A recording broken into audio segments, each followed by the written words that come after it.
Assalamualaikum warahmatullahi wabarakatuh. Waalaikumsalam warahmatullahi wabarakatuh. Izin Ustadz, saya Aura Kasih. Saya memulai karir dari sekitar umur 19 tahun dan memulai dari nol tentunya dengan proses yang sangat panjang. Dan dalam proses tersebut banyak sekali ujian yang selalu datang, apalagi saya ada di dunia entertainment ya Ustadz. Dan salah satunya adalah saya harus menghadapi perceraian yang mungkin ada sebagian yang tahu di sini pernikahan yang sangat singkat, 1 tahun, sekitar 1 tahun. Kebersamaan saya bersama mantan suami saya.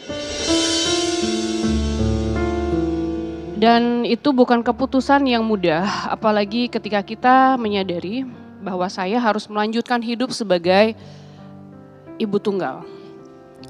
Yang mungkin ada beberapa orang mungkin yang sudah bercerai tetapi masih saling bisa bersama atau mantan suaminya masih menafkahi. Gitu. Tapi kalau saya sebaliknya tidak sama sekali, tetapi saya memaklumi mungkin karena rezeki masing-masing suami atau mantan suami itu berbeda ya, masing-masing beda. Jadi mungkin pas di hidup saya belum bisa seperti itu, tapi saya memaklumi itu. Ya, dan di dalam proses perjalanan itu tersebut, seringkali juga saya mengalami fitnah, gosip, perkataan yang buruk dari orang-orang, terutama paling banyak itu sebenarnya dari perempuan, Ustadz. Itu sering sekali. Jadi terkadang woman, superwoman itu terkadang ada, terkadang tidak. Dan kebetulan terjadi di saya itu banyak hal yang memang perkataan-perkataan yang tidak enak itu dari perempuan biasanya. Sama seperti Ustadz tadi bilang, don't judge book by its cover. Saya mungkin di sini yang memang masih belum berhijab. Itu akan jadi tolak ukur perempuan-perempuan yang memang sudah berhijab. Jadi terlihatnya seperti apa ya, tidak baiklah saya gitu loh. Begitu saya sholat, saya bangkit, saya nangis, saya bangkit, saya sholat. Saya belajar sholat lagi. Setelah sekian tahun, saya berdialog sama Allah. Ya Allah, saya capek, saya gak bisa mengandalkan kekuatan saya sendiri. Boleh gak selesain aja?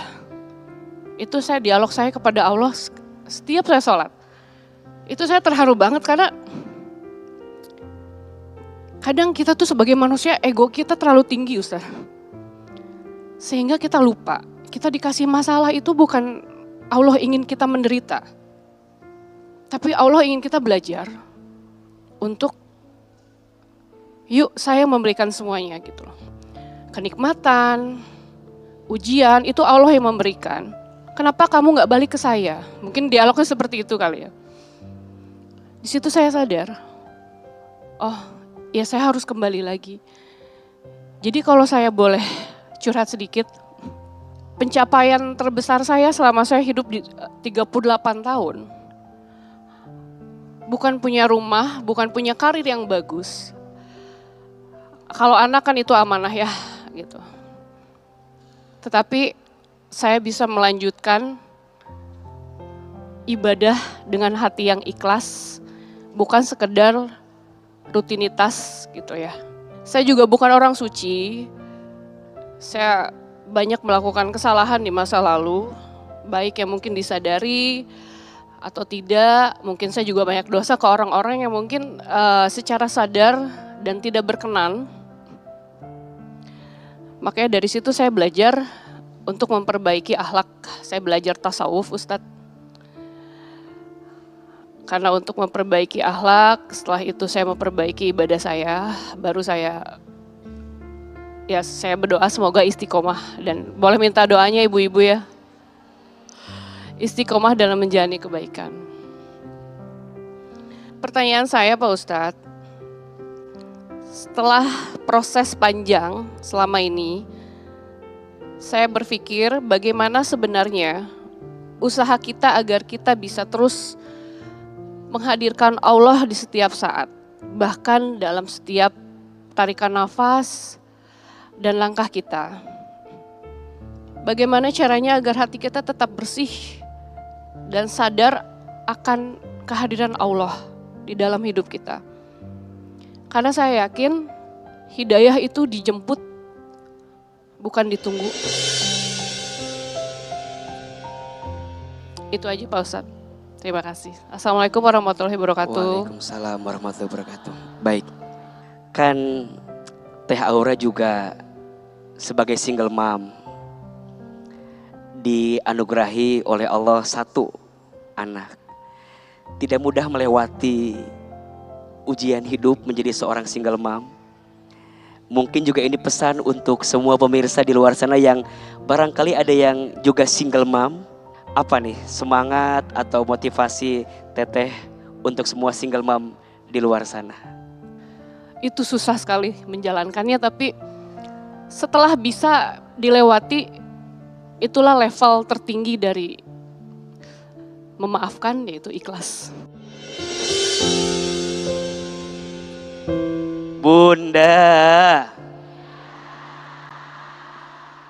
ada satu kata mudah diucapkan tapi sulit untuk dihadirkan.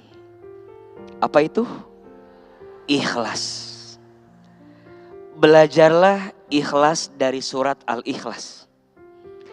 Namanya surat Al-Ikhlas, tapi di dalamnya tidak ada kata-kata ikhlas. Itulah ikhlas. Maka percayalah bahwa Allah tidak mungkin menempatkanmu di posisi hari ini sebelum engkau melewati semua yang sulit sebelum ini. Betul? Kadang manusia itu harus dibentur agar dia dibentuk. Kadang cara Allah mencintai kita itu, kadang Allah mengambil apa yang kita cintai. Agar apa? Agar Allah mengembalikan hati seorang hamba yang kemarin pernah lupa dengan cintanya kepada Allah. Sengaja Allah ambil cinta kepada apapun agar dia kembali kepada Allah. Maka siapa orang yang paling bahagia? Orang yang dia pernah terjatuh, orang yang dia pernah terpatah, orang yang dia pernah terluka. Semua patahan lukanya menjadikan dia makin dekat dengan Allah. Itu orang yang paling bahagia. Jadi kalau kita pernah kecewa dengan manusia, jangan cari manusia lagi. Kalau kita pernah kecewa dengan dunia, jangan cari dunia lagi. Tapi saat kita kecewa dengan manusia dan dunia, sudah saatnya cari siapa? Allah. Hanya Allah yang tak akan pernah menyakitimu. Hanya Allah yang tak akan mengecewakanmu. Hanya Allah yang tak akan pernah mengkhianatimu. Hanya Allah yang paling tahu seperti apa isi hatimu. Nyatanya berharap kepada manusia lebih banyak sakit hatinya. Belajar ridho menerima atas semua sakit yang kita rasakan dari manusia. Taubat kepada Allah. Karena Allah menunggu taubatnya manusia. Ya ayyuhalladzina amanu tubu ilallahi taubatan nasuha. Wahai orang-orang yang beriman, kembalilah kepada Allah dengan taubat yang sungguh-sungguh. Dan ingat, sesungguhnya Allah mencintai orang yang banyak dosa, kemudian dia bertaubat, daripada orang yang soleh sedangkan dia merasa tidak punya salah dalam hidupnya. Ada 4 dosa orang yang punya dosa yang tanpa sadar itu dosa. Ada berapa? 4. 1, merasa tidak punya dosa. Dosa tidak? Dosa orang yang punya dosa sibuk dengan dosa orang lain. Ada gak yang begitu? Wah, sibuk membicarakan artis ini, apa, gunanya apa? Bunda, punten ya, orang yang punya sosmed, baca komenan bunda yang menyakitkan, dosa tidak? Dia baca, dia sakit hati, punten. Selama sakit itu masih dia simpan, dan bunda belum minta maaf, maka nanti di hari kiamat ada yang namanya muflis. Apa? Muflis. Siapa orang muflis? Orang yang bangkrut. Siapa orang yang bangkrut? Orang yang ketika nanti hari kiamat membawa pahala sholat, membawa pahala puasa, membawa pahala baca Quran, tapi di belakang dia ada orang yang menyampaikan kepada Allah, ya Allah, terima puasanya, terima sholatnya, terima baca Qurannya, tapi dia pernah menghina saya, dia pernah menghujat saya, dia pernah nyinyir sama saya, dia pernah julid sama saya. Ya Allah, terima pahala sholatnya, tapi pindahkan kepada saya. 3, orang yang punya dosa, orang yang tidak mau bertobat dari dosa. Betul? Dan yang keempat, orang yang ragu dengan ampunan Allah.